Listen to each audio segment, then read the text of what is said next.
Okay, in this lecture, we are discussing about merge sort. Here, we are given with a list of integers in the form of an array. There are 8 elements which ranges from the integers 0 to 7. The elements are 2, 4, 1, 6, 8, 5, 3, and 7. In the sorted order, it should be 1, 2, 3, 4, 5, 6, 7, and 8. In the previous two sorting algorithms which we have seen, basically insertion sort, selection sort, bubble sort and all, we were rearranging the elements or changing their positions only by swapping or shifting the elements. Here in the case of merge sort, we are using a completely different approach. Here we are going to break the problem into sub-problems. We are breaking down the problem into sub-problems. So we have an array of 8 integers. So we divide the array into two equal halves or two possibly equal halves. If the total number of elements in the array is odd, then we may not be able to break the array into two equal halves. So in this case, we have 8 elements. So we divide this array into two equal halves. That is 4 elements at the left hand side and the 4 elements at the right hand side. Then let's say we have some method to sort this group separately and some method to sort this group separately. Then if we sort like that, then if we try to merge these two into a single list, then we get the entire array in the sorted order. So somehow we sort the smaller problems, or somehow we solve the smaller problems, and the solution from the smaller problems are combined to form the solution to the larger problem. That is the approach we are taking here. So let's say you have some method to sort. So you have sorted the elements in the previous case. The elements in the left hand side was 2, 4, 1, 6. Now the elements are sorted 1, 2, 4, and 6. Here the elements were 8, 5, 3, 7. The elements here is sorted 3, 5, 7, 8. So somehow you have sorted both the left hand side array and the right hand side array, subarray. We name the left hand side subarray as capital L and the right hand side subarray as capital R. Because all the elements in the original list are there in the left hand side array or in the right hand side array, you can actually remove this, or you can actually start replacing the entries in the array, so that you can recreate this array into a sorted form. So the basic idea is we are trying to merge these two sorted lists into a single list to form the sorted original list in the sorted order. So we'll be replacing each elements in the original array from left to right. So it is like this. We take the smallest element from these two, and we'll be replacing the elements at the original list. The smallest that goes to the original list will be the smallest unpicked in L or the smallest unpicked in R. So in this case, we start at zeroth position. At zeroth position, we check the values at left hand side array and the right hand side array. Whichever is the smallest, that will go into the zeroth position in the original list. So let's name this as L, this as R, and this as capital A. So L of 0 and R of 0 will be compared, and whichever is smaller will go to A of 0. So in this case, we have two candidates, 1 and 3. The smallest from the smallest from two are taken to the original list. So this value is going to get replaced. Now 1 will be inserted at this zeroth position in the list. So now you mark 1 as already picked. because we have taken this one and we have inserted it here. So this is marked as pick. Now there is no need to consider this again. The next element that will be considered is this. So for that we use three variables or three index variables, one for the left hand side array, one for the right hand side array, and one for the original array. We use it as uh, I, J, and K. I is for the left hand side, J is for the right hand side array, and K is for the original array A. So this is L, this is R, and this is A. Let NL be the number of elements in the left hand side array, NR be the number of elements in the right hand side array. We initialize I, J, K equal to 0, and we start by picking the smallest from these two. If L of I is less than or equal to R of J, then we take that to A of K. Both all these values are 0, so it's like A of 0 is equal to L of 0. Then we increment K and I. If the value from ith, or if the values was taken from array L, then I will be incremented. If the value was taken from here, then J will be incremented. That's it. So while I less than NL and J less than NR, if L of I is less than or equal to R of J, then L of I will be taken. That's what has happened. L of I was 1, R of J was 3, then 1 is less than or equal to 3, so 1 will be taken to array A. Then K is incremented, so K is equal to 1. I is also incremented, I is equal to 1. Else, the value from this side will be taken, so K is incremented and J is also incremented. So that's the merge algorithm. This is how we merge. If you have some method to sort these two arrays separately, you sort these two arrays separately and merge these two arrays to form the original list in the sorted order.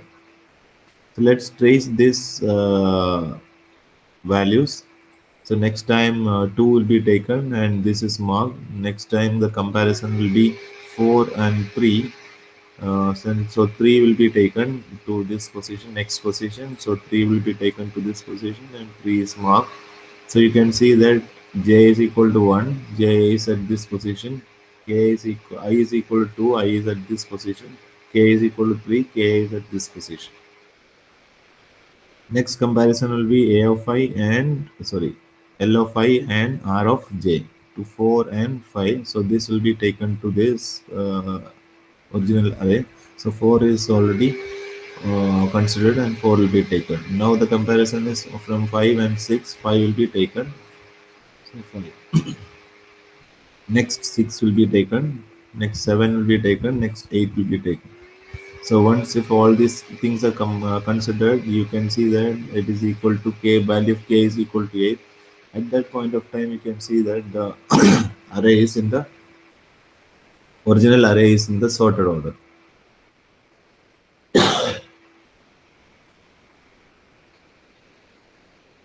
Now, if at all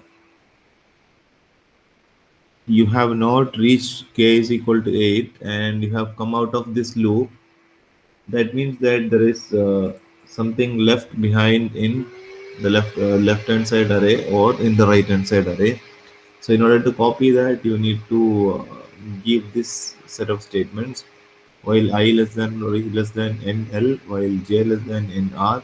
Any of these two while loops will be executed because the balance elements to copy the balance elements that is left behind in this array. In this case, both the arrays were considered and both were empty.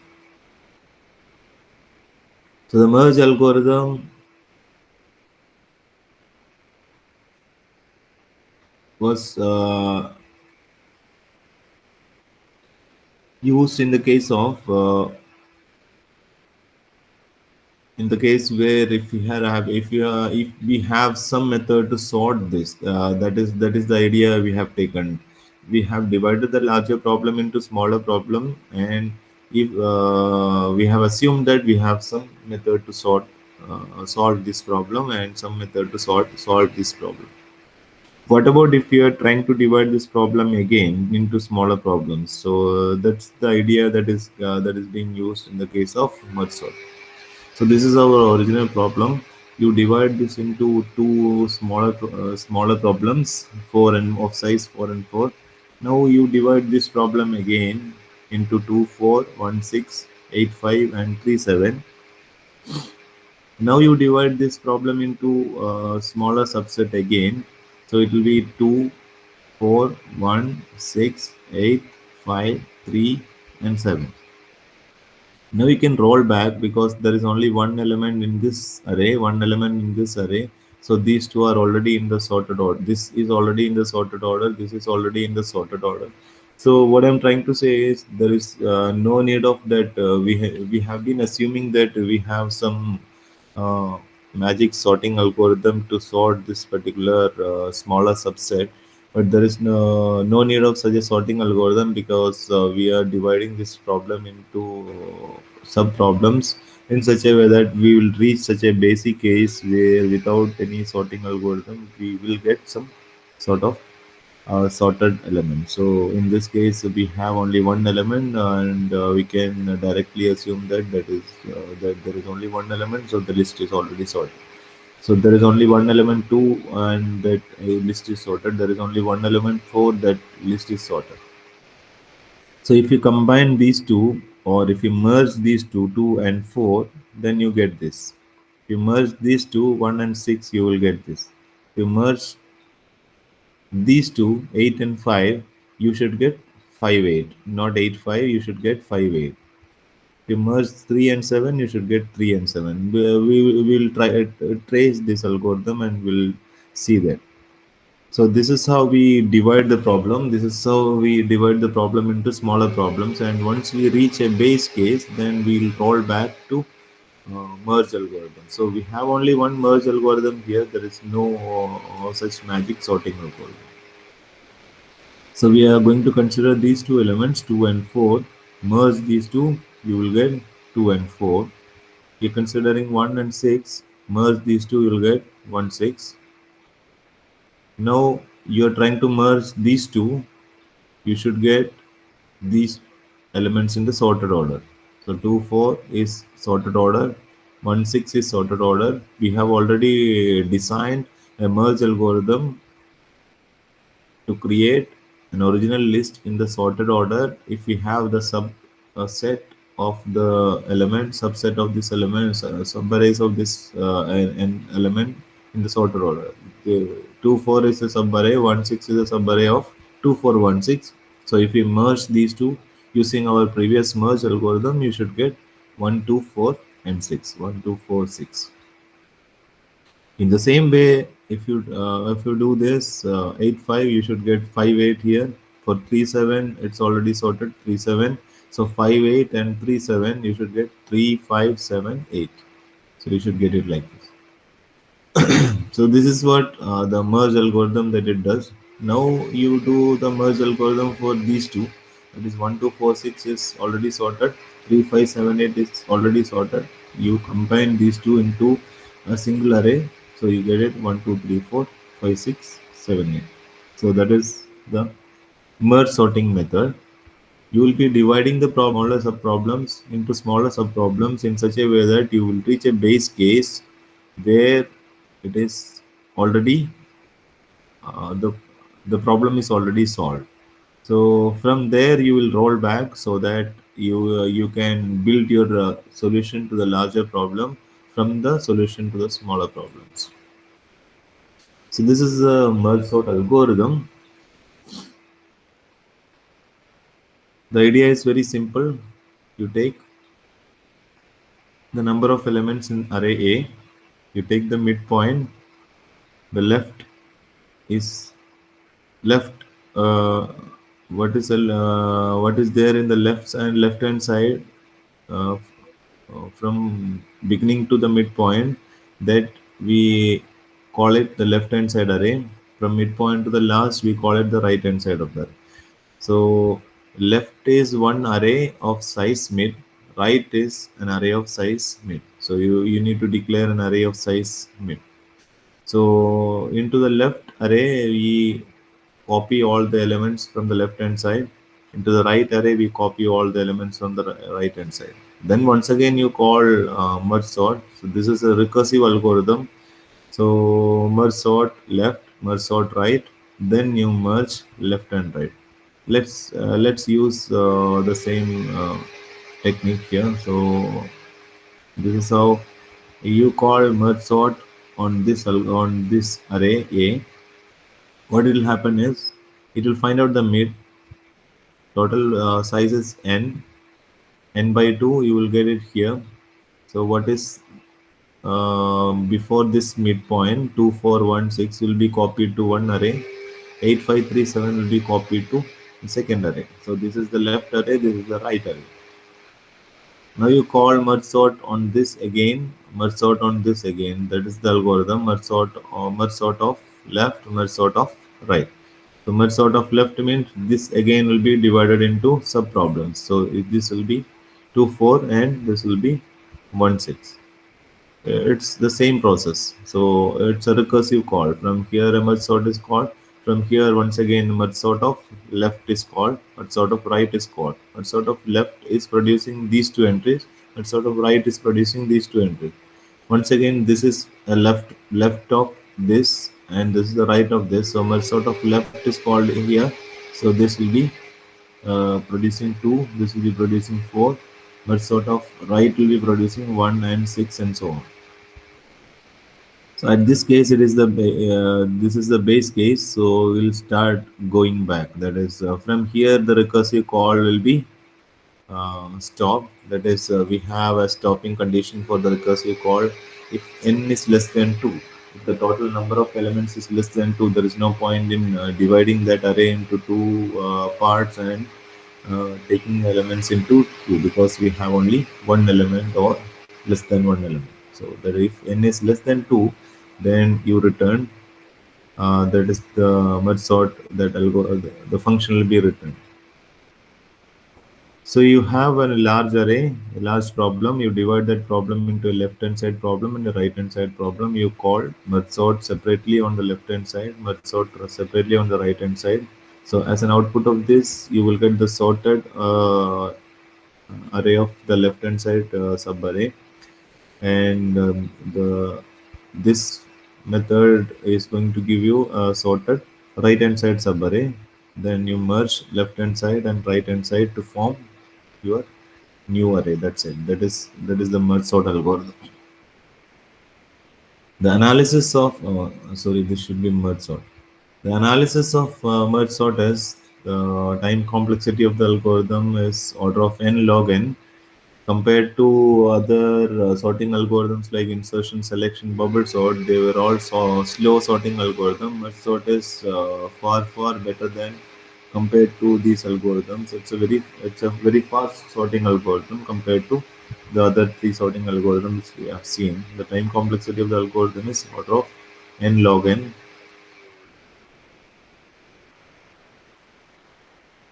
The analysis of the time complexity or the derivation of the time complexity will do it in another class. The space complexity of the algorithm. This is not an in-place sorting algorithm. We have been using auxiliary array, an auxiliary array, or more than one. We have been using another auxiliary array here, for dividing the array into two parts, and we'll be once we are getting the array back, we'll be replacing the previous one. So space complexity of the algorithm is order of n.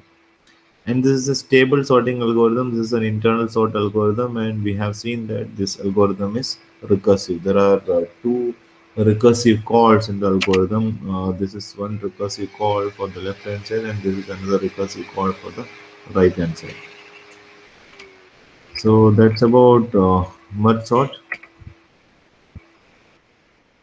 Thank you.